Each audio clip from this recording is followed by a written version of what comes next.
Hello dear students, welcome back to our YouTube channel Odisha of High School Education channel.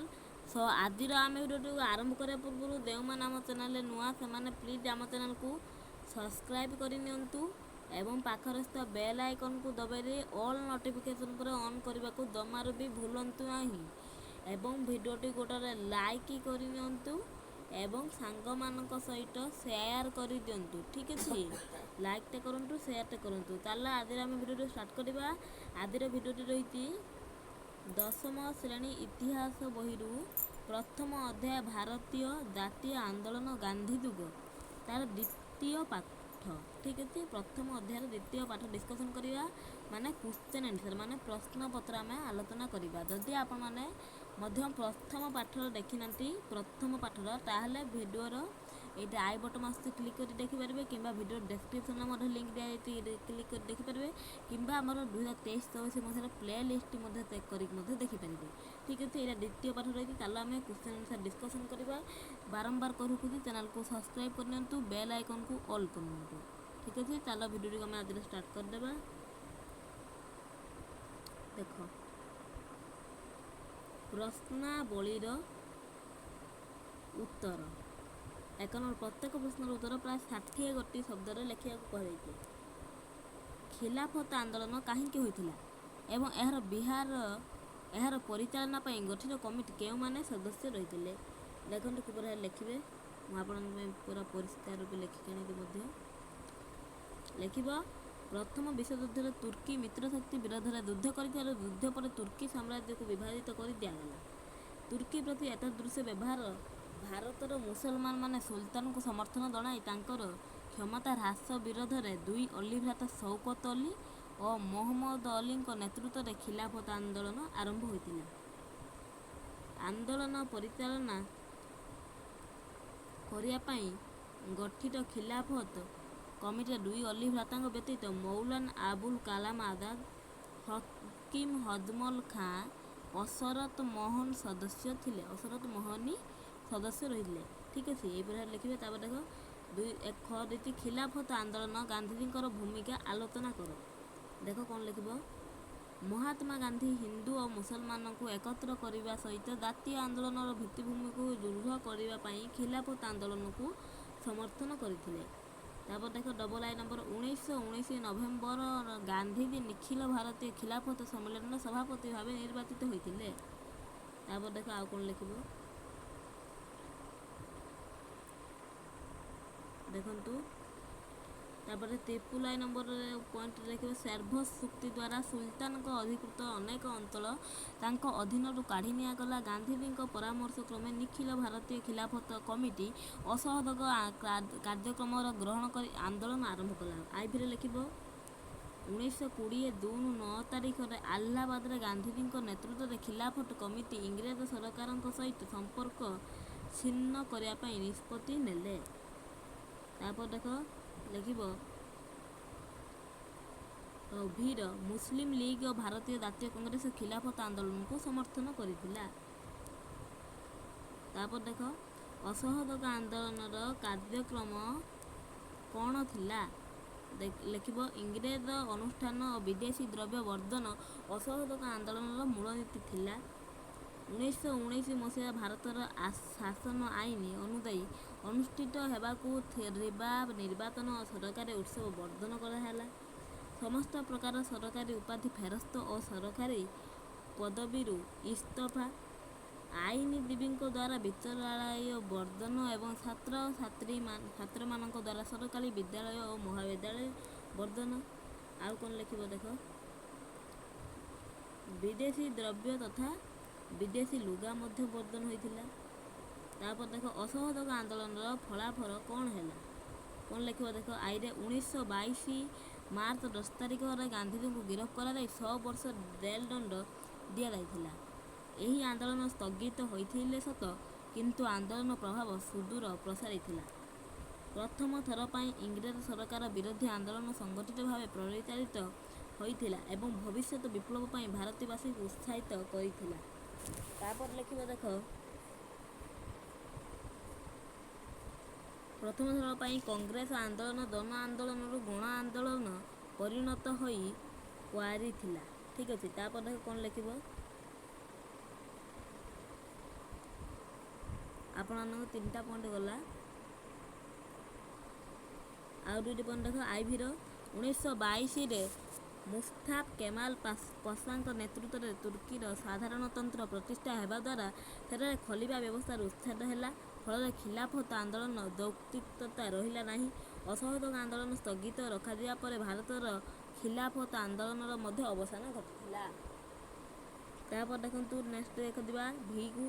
ସ୍ୱାଧୀନତା ଆନ୍ଦୋଳନର ପ୍ରଥମ ଶକ୍ତ ଧକ୍କାକୁ ଇଂରେଜ ସରକାର ବରଦାସ୍ତ କରିଥିଲେ ସତ, ମାତ୍ର ଏହାର ପରବର୍ତ୍ତୀ ପର୍ଯ୍ୟାୟରେ ସଂକଳ୍ପବଦ୍ଧ ଭାରତୀୟମାନଙ୍କର ସମ୍ମୁଖୀନ ହେବା ଯୋଗୁଁ ଇଂରେଜ ସରକାରଙ୍କୁ ବହୁ କଷ୍ଟ ସହିବାକୁ ପଡ଼ିଥିଲା।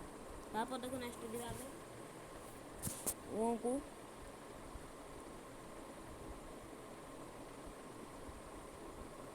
ଦେଖ, ଅସହଯୋଗ ଆନ୍ଦୋଳନ ସମୟରେ ଗାନ୍ଧୀଜୀଙ୍କର ଓଡ଼ିଶାର ପରିଦର୍ଶନର ଏକ ବିବରଣୀ ଦିଅ। ଆଇରେ ଲେଖିବ ଅସହଯୋଗ ଆନ୍ଦୋଳନକୁ ଓଡ଼ିଶାର ଲୋକାଭିମୁଖୀ କରାଇବା ନିମନ୍ତେ 1921ରେ ଗାନ୍ଧୀଜୀ ଓଡ଼ିଶା ଆସିଥିଲେ। ଡବଲ ଆଇ ଲେଖିବ 1921 ମାର୍ଚ୍ଚ 23ରେ ସେ କଟକଠାରେ ବିଶାଳ ଜନ ସମାବେଶରେ ଉଦ୍ବୋଧନ ହୋଇଥିଲେ। ତାପରେ ଲେଖିବ ଗାନ୍ଧୀଜୀଙ୍କର ଉଦ୍ବୋଧନରେ ଅନୁପ୍ରାଣିତ ହୋଇ ରମା ଦେବୀଙ୍କ ସମେତ ବହୁ ନାରୀ ସେମାନଙ୍କର ଅଳଙ୍କାର ସାମଗ୍ରୀ ତିଲକ ସ୍ୱରାଜ ପାଣ୍ଠିକୁ ଦାନ କରିଥିଲେ। ଆଇଭିରେ ଲେଖିବ ଏହାପରେ ଗାନ୍ଧୀଜୀ ଭଦ୍ରକ, ପୁରୀ, ବ୍ରହ୍ମପୁରଠାରେ ଉଦ୍ବୋଧନ ଦେଇ ଓଡ଼ିଶାବାସୀଙ୍କ ମନରେ ଜାତୀୟ ଉନ୍ମାଦନା ସୃଷ୍ଟି କରିଥିଲେ। ତାପରେ ଦେଖ ନେକ୍ସଟ ଆମେ ଲେଖିବା ଆଉ ଗୋଟେ ପଏଣ୍ଟ, ଖଦୀର ବ୍ୟବହାର, ଚରଖାର ପ୍ରଚଳନ ଏବଂ ସ୍ୱଦେଶୀ ଦ୍ରବ୍ୟପ୍ରତି। ଓକେ, କ'ଣ ଲେଖିବେ ଏଇଟା? ସ୍ୱଦେଶୀ ଦ୍ରବ୍ୟପତି, ମନେ ଲେଖିବାରେ ସ୍ୱଦେଶୀ। ଠିକ୍ ଅଛି, ସ୍ୱଦେଶୀ, ଏଇଟା କ'ଣ ଲେଖିବ? ସ୍ୱଦେଶୀ ଦ୍ରବ୍ୟପତି। ଓକେ, ଆଗ୍ରହ ଉପରେ ସେ ଗୁରୁତ୍ୱ ଦେଇଥିଲେ ମଧ୍ୟ ରିପିଟ୍ ହେଇଯାଇଛି, ଗୋଟେ ଥର ଲେଖିବ। ଠିକ୍ ଅଛି, ଏଇ ଗୋଟିଏ ଥର ଲେଖିବ। ତାପରେ ନେକ୍ସଟ ଯିବା ଆମେ ପ୍ରତ୍ୟେକ ପ୍ରଶ୍ନର ଉତ୍ତର ପ୍ରାୟ 20 ଗୋଟି ଶବ୍ଦରେ ଲେଖିବାକୁ କହିଛି। କ ଦେଖ ଅସହଯୋଗ ଆନ୍ଦୋଳନ କେବେ ଓ କିପରି ଆରମ୍ଭ ହୋଇଥିଲା? ଉତ୍ତର ହେବ 1920 1 ତାରିଖରେ ଆନୁଷ୍ଠାନିକ ଭାବେ ଅସହଯୋଗ ଆନ୍ଦୋଳନ ଆରମ୍ଭ ହୋଇଥିଲା। ଠିକ୍ ଅଛି, ତାପରେ ଦେଖନ୍ତୁ ଡବଲ ଆଇ ପଏଣ୍ଟରେ ଲେଖିବ ଉକ୍ତ ଦିନ ପୂର୍ବାହ୍ନରେ ଲୋକମାନେ ବାଲ ଗଙ୍ଗାଧର ତିଲକଙ୍କ ଦେହାନ୍ତ ହୋଇଥିଲା। ତିଲକଙ୍କ ବିଦୋଗୀତ ଶୋକ ପାଳନ ଓ ଆନ୍ଦୋଳନ ଆରମ୍ଭର ମିଶ୍ରିତ ପ୍ରତିକ୍ରିୟା ସମଗ୍ର ଦେଶରେ ହରତାଳ ଓ ଶୋଭାଯାତ୍ରାରେ ସଂଘଟିତ ହୋଇଥିଲା। ତାପରେ ଦେଖନ୍ତୁ କେଉଁ ଘଟଣାଗୁଡ଼ିକ ଅସହଯୋଗ ଆନ୍ଦୋଳନର ଆହ୍ୱାନକୁ ସାକାର କରିବାକୁ ସହାୟକ ହୋଇଥିଲା? ଭାରତ ଶାସନ ଆଇନ 1919ରେ ତ୍ରୁଟି, ଅମୃତସରର ଘଟଣା ତଦନ୍ତ ପାଇଁ ନିଯୁକ୍ତି, ହଣ୍ଟର କମିଟିଙ୍କ ବିବରଣୀ, ପକ୍ଷପାତିତା ତଥା ଭାରତୀୟ ମୁସଲମାନଙ୍କର ଇଂରେଜ ବିରୋଧୀ ଖିଲାଫତ ଆନ୍ଦୋଳନ ମହାତ୍ମା ଗାନ୍ଧୀଙ୍କ ଅସହଯୋଗ ଆନ୍ଦୋଳନକୁ ଆହ୍ୱାନକୁ ସାକାର କରିବାରେ ସହାୟକ ହୋଇଥିଲା। ଠିକ୍ ଅଛି, ତାପରେ ଦେଖନ୍ତୁ ଆପଣମାନେ କ'ଣ କରିବେ?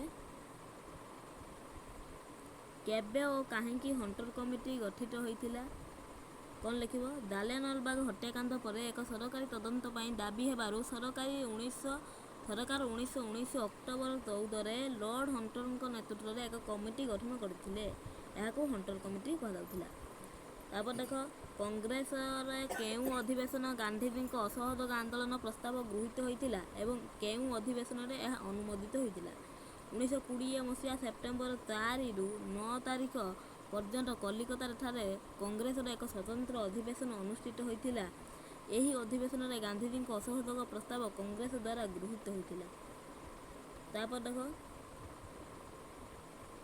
1920 ଡିସେମ୍ବର ମାସରେ ନାଗପୁରରେ ଅନୁଷ୍ଠିତ କଂଗ୍ରେସର ବାର୍ଷିକ ଅଧିବେଶନରେ ଏହା ଅନୁମୋଦିତ ହୋଇଥିଲା ଏବଂ ଗାନ୍ଧୀଜୀଙ୍କ ବଳିଷ୍ଠ ନେତୃତ୍ୱରେ ଅସହଯୋଗ ଆନ୍ଦୋଳନ ଚାଲୁ ରଖିବା ପାଇଁ ନିଷ୍ପତ୍ତି ନିଆଯାଇଥିଲା। ତାପରେ ଦେଖ ତିଲକ ସ୍ୱରାଜ ପାଣ୍ଠି କ'ଣ ପାଇଁ ଗଠନ କରାଯାଇଥିଲା? ଅସହଯୋଗ ଆନ୍ଦୋଳନକୁ ଅର୍ଥ ଯୋଗାଇବା ନିମନ୍ତେ ତିଲକ ସ୍ୱରାଜ ପାଣ୍ଠି ଗଠନ କରାଯାଇଥିଲା। ତାପରେ ଦେଖ 1922 ଫେବୃଆରୀ 1 ତାରିଖରେ ଇଂରେଜ ସରକାରଙ୍କୁ ଗାନ୍ଧୀଜୀ କ'ଣ ଚେତାବନୀ ଦେଇଥିଲେ? ଗାନ୍ଧୀଜୀ ଇଂରେଜ ସରକାରଙ୍କୁ 1922 ଫେବୃଆରୀ 1 ତାରିଖରେ ଚେତାବନୀ ଦେଲେ ଯେ 7 ଦିନ ଭିତରେ ରାଜନୈତିକ ଦଳକୁ ମୁକ୍ତ କରା ନଗଲେ ଓ ସମ୍ବାଦପତ୍ରକୁ ପୂର୍ଣ୍ଣ ସ୍ୱାଧୀନତା ଦିଆନଗଲେ ସେ ଆଇନ ଅମାନ୍ୟ ଆନ୍ଦୋଳନ ଆରମ୍ଭ କରିଦେବେ। ତାପରେ ଦେଖ ମହାତ୍ମା ଗାନ୍ଧୀଙ୍କର କେଉଁ କାରଣ ପାଇଁ ଅସହଯୋଗ ଆନ୍ଦୋଳନ ସ୍ଥଗିତ ରଖିଲେ? ଠିକ୍ ଅଛି, କ'ଣ ହେବ? ସ୍ଥଗିତ ରଖିଥିଲେ। 1922 ଫେବୃଆରୀ 5 ତାରିଖରେ ଉତ୍ତରପ୍ରଦେଶରେ ଗୋରଖପୁରଠାରେ 39-ଚଉରାଚଉରୀ ଆପଣ ଜାଣିଥିବେ ନାମକ ସ୍ଥାନର ଉତ୍ତ୍ୟକ୍ତ ଆନ୍ଦୋଳନକାରୀମାନେ ଏକ ପୋଲିସ ଷ୍ଟେସନରେ ନିଆଁ ଲଗାଇଦେବା ଫଳରେ 22 ଜଣ ପୋଲିସ କର୍ମଚାରୀ ଦଗ୍ଧ ହୋଇଯାଇଥିଲେ, ଜୀବନ୍ତ ଦଗ୍ଧ ହୋଇଯାଇଥିଲେ, ମାନେ ମରିଯାଇଥିଲେ। ଠିକ୍ ଅଛି। ତା ଛଡ଼ା ଭାରତୀୟ ଅହିଂସା ଉପାୟରେ ଆନ୍ଦୋଳନ କରିବାକୁ ସମ୍ପୂର୍ଣ୍ଣ ରୂପେ ପ୍ରସ୍ତୁତ ହୋଇନଥିବାର ଅନୁଭବ କରି ସେ ଅସହଯୋଗ ଆନ୍ଦୋଳନ ସ୍ଥଗିତ ରଖିବା ପାଇଁ ଘୋଷଣା କଲେ। ତ୍ରିପୁରାରେ ଲେଖିବ ଫେବୃଆରୀ 12 ତାରିଖରେ ବର୍ଦ୍ଧଳିଠାରେ କଂଗ୍ରେସ କାର୍ଯ୍ୟକାରିଣୀ ବୈଠକରେ ଆନ୍ଦୋଳନ ସ୍ଥଗିତ ଘୋଷଣା ଅନୁମୋଦିତ ହୋଇଥିଲା। ତାପରେ ଦେଖ ନାଗପୁର କଂଗ୍ରେସ ଅଧିବେଶନରେ କେବେ ଅନୁଷ୍ଠିତ ହୋଇଥିଲା ଏବଂ ସେଠାରେ କେତେ ଜଣ ଓଡ଼ିଶାରୁ ପ୍ରତିନିଧିତ୍ୱ କରିଥିଲେ? ନାଗପୁର କଂଗ୍ରେସର ଅଧିବେଶନ 1920 ମସିହାରେ ଅନୁଷ୍ଠିତ ହୋଇଥିଲା। ସେଠାରେ 35 ଜଣ ଓଡ଼ିଶାରୁ ପ୍ରତିନିଧିତ୍ୱ କରିଥିଲେ। ତାପରେ ଦେଖ ଗୋପବନ୍ଧୁଙ୍କ ଦାସ କେଉଁଠାରେ ଏବଂ କ'ଣ ପାଇଁ ସତ୍ୟବାଦୀ ବନବିଦ୍ୟାଳୟ ପ୍ରତିଷ୍ଠା କରିଥିଲେ? ଗୋପବନ୍ଧୁ ଦାସ ପୁରୀ ନିକଟସ୍ଥ ସାକ୍ଷୀଗୋପାଳରେ ଏକ ଆଦର୍ଶ ସତ୍ୟବାଦୀ ବନବିଦ୍ୟାଳୟ ପ୍ରତିଷ୍ଠା କରିଥିଲେ। ଏହି ବନବିଦ୍ୟାଳୟ ମାଧ୍ୟମରେ ଓଡ଼ିଶାର ଛାତ୍ରଛାତ୍ରୀ ଜାତୀୟତାବାଦ ଚିନ୍ତାଧାରାର ଉଦ୍ବୁଦ୍ଧ କରାଉଥିଲେ।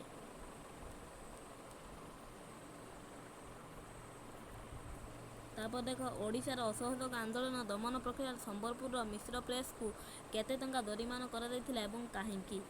ଓଡ଼ିଶାର ଅସହଯୋଗ ଆନ୍ଦୋଳନ ଦମନ ପ୍ରକ୍ରିୟାରେ ସମ୍ବଲପୁର ମିଶ୍ର ପ୍ରେସକୁ ସ୍ୱରାଜ ସଙ୍ଗୀତ ନାମକ ପ୍ରାଚୀର ପତ୍ର ଛାପିଥିବାରୁ 25 ଟଙ୍କା ଜରିମାନା କରାଯାଇଥିଲା। 25 ଟଙ୍କା ଜରିମାନା କରାଯାଇଥିଲା। ଓକେ। ତାପରେ ଦେଖ 3 ନମ୍ବର ପ୍ରତ୍ୟେକ ପ୍ରଶ୍ନର ଉତ୍ତର ଗୋଟିଏ ବାକ୍ୟରେ ଲେଖ। କେବେ ଗାନ୍ଧିଜୀ ନିଖିଳ ଭାରତୀୟ ଖିଲାଫତ ସମ୍ମିଳନୀର ସଭାପତି ଭାବେ ନିର୍ବାଚିତ ହୋଇଥିଲେ? 1919 ମସିହା ନଭେମ୍ବର ମାସରେ ଗାନ୍ଧିଜୀ ନିଖିଳ ଭାରତୀୟ, ଠିକ୍ ଅଛି, କମ୍ପ୍ୟୁଟର ମାନେ ଟାଇପ୍ କଲାବେଳେ ଭୁଲ ଅଛି କେତେ ଅଛି। ନିଖିଳ ଭାରତ ଖିଲାଫତ ସମ୍ମିଳନୀ ସଭାପତି ନିର୍ବାଚିତ ହୋଇଥିଲେ। ଲେଖିବ ନିଖିଳ ଭାରତୀୟ। ଓକେ, এটা ଲେଖିବନି, ନିଷ୍ଫଳ ନୁହେଁ, ନିଖିଳ। ଏଇଠି ଯେଉଁ ନିଖିଳ ଅଛି ସେଇଟା ଲେଖିବେ, ଠିକ୍ ଅଛି। ତାପରେ ଦେଖନ୍ତୁ ନେକ୍ସଟ ଯିବା। କେଉଁ ତାରିଖରୁ ଭାରତ ଶାସନ ଆଇନ 1919 ପ୍ରଚଳିତ ହୋଇଥିଲା? 1919 ମସିହା ଡିସେମ୍ବର 23 ତାରିଖରୁ ଭାରତ ଶାସନ ଆଇନ 1919 ପ୍ରଚଳିତ ହେଲା। ଅସହଯୋଗ ଆନ୍ଦୋଳନ ସମୟରେ କାହାର ପରିଦର୍ଶନକୁ ସତ୍ୟାଗ୍ରହୀମାନେ ଦ୍ୱାରା ବାସନ୍ଦ କରାଯାଇଥିଲା? ଅସହଯୋଗ ଆନ୍ଦୋଳନ ସମୟରେ ୱେଲ୍ସର ଯୁବରାଜଙ୍କୁ ପରିଦର୍ଶନକୁ ସତ୍ୟାଗ୍ରହୀଙ୍କ ଦ୍ୱାରା ବାସନ୍ଦ କରାଯାଇଥିଲା। ତାପରେ କେଉଁ ସ୍ଥାନରେ ଅନୁଷ୍ଠିତ କଂଗ୍ରେସର ବାର୍ଷିକ ଅଧିବେଶନରେ ଅସହଯୋଗ ଆନ୍ଦୋଳନ ଚାଲୁ ରଖିବା ପାଇଁ ନିଷ୍ପତ୍ତି ନିଆଗଲା? 1920 ମସିହା ଡିସେମ୍ବର ମାସରେ ନାଗପୁରରେ ଅନୁଷ୍ଠିତ କଂଗ୍ରେସର ବାର୍ଷିକ ଅଧିବେଶନରେ ଅସହଯୋଗ ଆନ୍ଦୋଳନ ଚାଲୁ ରଖିବା ପାଇଁ ନିଷ୍ପତ୍ତି ନିଆଗଲା। ତାପରେ ଦେଖନ୍ତୁ ଆଉ କେତେଟା ରହିଲା ଆପଣଙ୍କର, ଆଉ ଗୋଟେ ପେଜ୍ ଅଛି ମାତ୍ର। ମହାତ୍ମା ଗାନ୍ଧୀ କେଉଁ ଦିନ କଟକ ଜନସମାବେଶରୁ ଉଦ୍ବୋଧନ ହୋଇଥିଲେ? 1921 ମସିହା ମାର୍ଚ୍ଚ 23 ତାରିଖ ଦିନ ମହାତ୍ମା ଗାନ୍ଧୀ କଟକର ଜନସମାବେଶକୁ ଉଦ୍ବୋଧନ ଦେଇଥିଲେ। ତାପରେ ଦେଖ କାହାର ପ୍ରେରଣାରେ ସମ୍ବଲପୁର ଜିଲ୍ଲା ସ୍କୁଲରେ ଛାତ୍ରଛାତ୍ରୀମାନଙ୍କର ଅସହଯୋଗ ଆନ୍ଦୋଳନ ଯୋଗ ଦେଇଥିଲେ?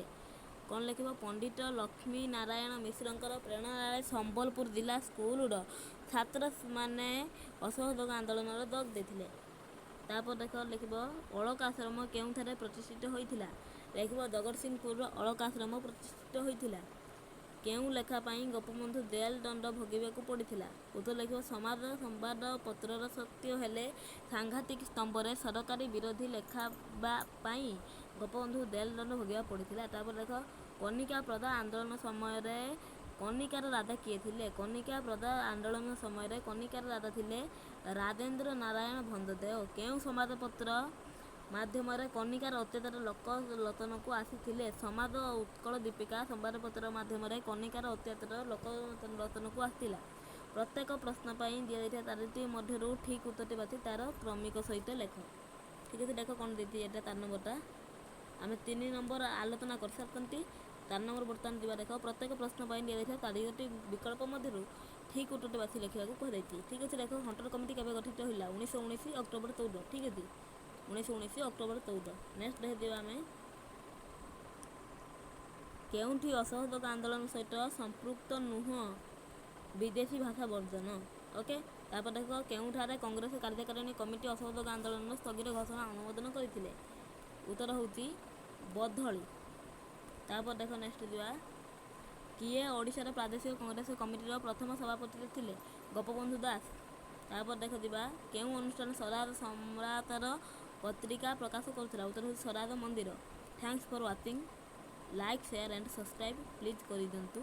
ଲାଇକ୍ ସେୟାର ଆଣ୍ଡ ସବସ୍କ୍ରାଇବ୍ କରିଦିଅନ୍ତୁ। ଠିକ୍ ଅଛି, ସବସ୍କ୍ରାଇବ୍ କରିକି ବେଲ୍ ଆଇକନ୍କୁ ଅଲ୍ କରିବାକୁ ଜମାରୁ ବି ଭୁଲନ୍ତୁ ନାହିଁ।